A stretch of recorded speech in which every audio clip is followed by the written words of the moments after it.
Hello viewers, আসসালামু আলাইকুম। সবাইকে ঈদ মোবারক, ঈদ মোবারক, ঈদ মোবারক। সবাই কেমন আছেন? আশা করি আল্লাহর রহমতে আপনারা সবাই ভালো আছেন।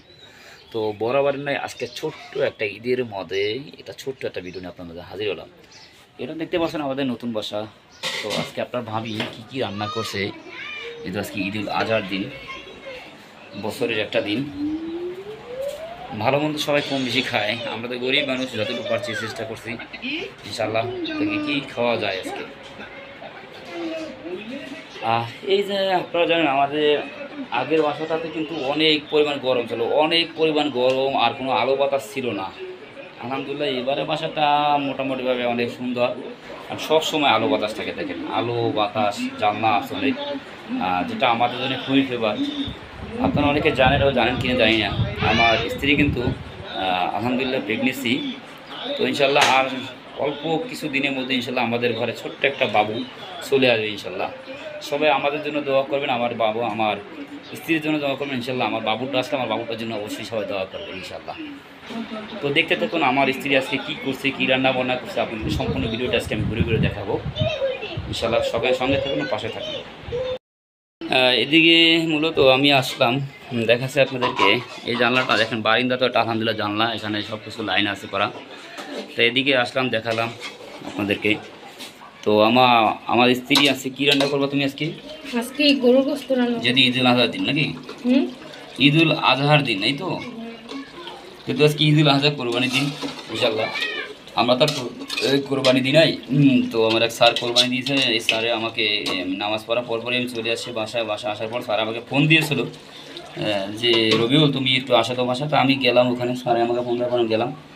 স্যারে করে আমাকে 1.5 থেকে 2 কেজি মতন মাংস দিল।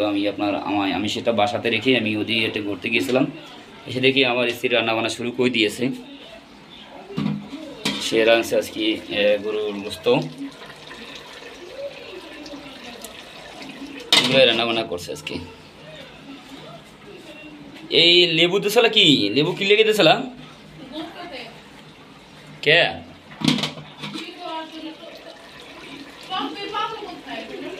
ও টক দই মানে সেদ্ধ হওয়ার জন্য লেবুর রস দিয়েছিল, তাদের সেদ্ধ হয়ে যায়, তো এই জন্য না? বুঝতে পারছি এবার।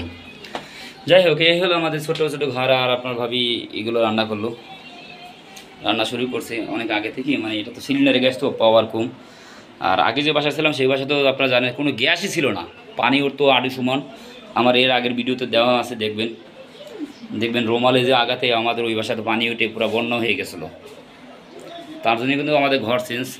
আর এটা হলো সেই সানসেট, দেখেন সানসেটে পুরো মাল বোঝাই করে রাখছে আলহামদুলিল্লাহ। কোনো জায়গায় অগোছল থাকার কোনো সিস্টেম নাই। এই যে এদিক দিয়ে আমরা অনেক আলহামদুলিল্লাহ অনেক ভালো একটা বাসা পেয়েছি, আল্লাহর কাছে শুক্রিয়া। তো আপনার ভাবি এদিকে রান্নাবান্না করছে, সে আবার এদিকে আবার ওই যে গোপাল বারও দেখছে। গোপাল বার দেখি, মাঝে মাঝে ছোটো ছোটো ভিডিওগুলো দেখি। তুমি আমার ভিউয়ারদের কাছে আসলে কী চাচ্ছ? দোয়া টোয়া চাবা না? সবাই আমার জন্য দোয়া করবেন যেন আমি আর আমার সংসার সুস্থভাবে আসে দুনিয়াতে। যাক আলহামদুলিল্লাহ। আপনারা অবশ্যই আমার স্ত্রীর জন্য একটু দোয়া রাখবেন ইনশাল্লাহ। আমি তো আপনাদেরকে আজকে একটা গুড নিউজ, কোরবানির দিন করা, কারণ কোনো মিথ্যা কথা বলা ঠিক না। তো কোরবানির দিন করায় কিন্তু আপনাদের মাঝে একটা ছোট্ট একটা গুড নিউজ কিন্তু আমরা দিয়ে দিলাম যে আমার স্ত্রী প্রেগনেন্সি, আর অল্প কিছুদিন পরে ইনশাল্লাহ সে মা হতে যাচ্ছে, আমি বাবা হব। এটা একটা খুব আনন্দের বিষয় আমাদের কাছে। যখন আমার এই দেখবেন, যখন আমি বাবা হব, অবশ্যই আপনাদের কাছে ছোট্ট ওই ভিডিওটা আমি ইনশাল্লাহ সবার মাঝে তুলে ধরবো। এদিকে আসবে না? দাও বাবা, লাগিয়ে গেছেন, এদিকে আসো দুটো। তো এটাই হলো মেন কথা, যে বাবা মা হওয়ার একটা যে আনন্দ, সবাই আসলে এই আনন্দটা পায় না। আল্লাহ কারো কপালে লেখে, কারো কপালে লেখে না। সবাই জানেন আমার প্রথম সন্তানটা মারা গেছে।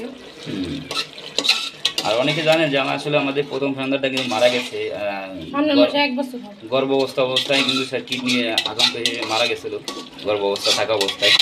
এখন এটা দ্বিতীয় অবস্থা চলছে আলহামদুলিল্লাহ। এটা কী আছে জানি না, ছেলে না মেয়ে তাও বলতে পারি না। সব কিছু আল্লাহর হাতে, আমরা আল্লাহর কাছে ছেড়ে দিলাম। আল্লাহ যেটা দেয় এটার জন্যই আমরা অনেক হ্যাপি, তাই না?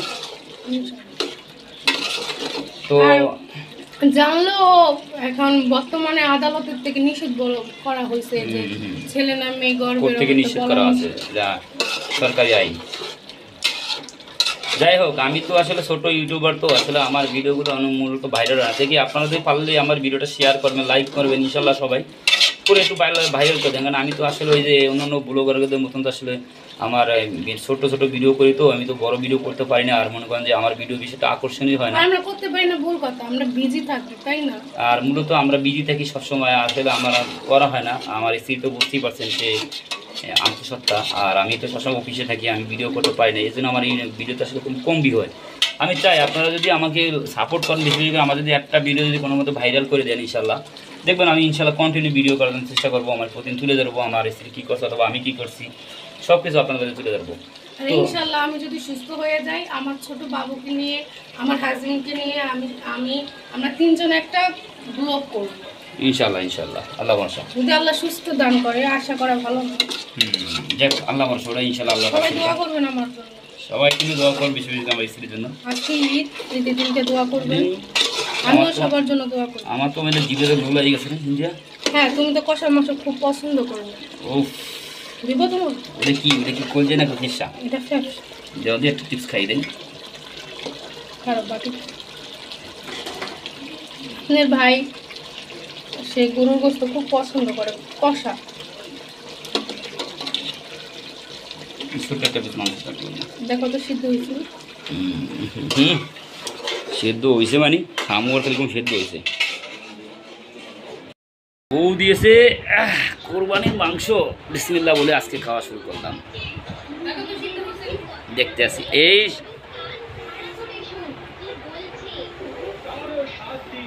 দাও আমি ধরি তোমার।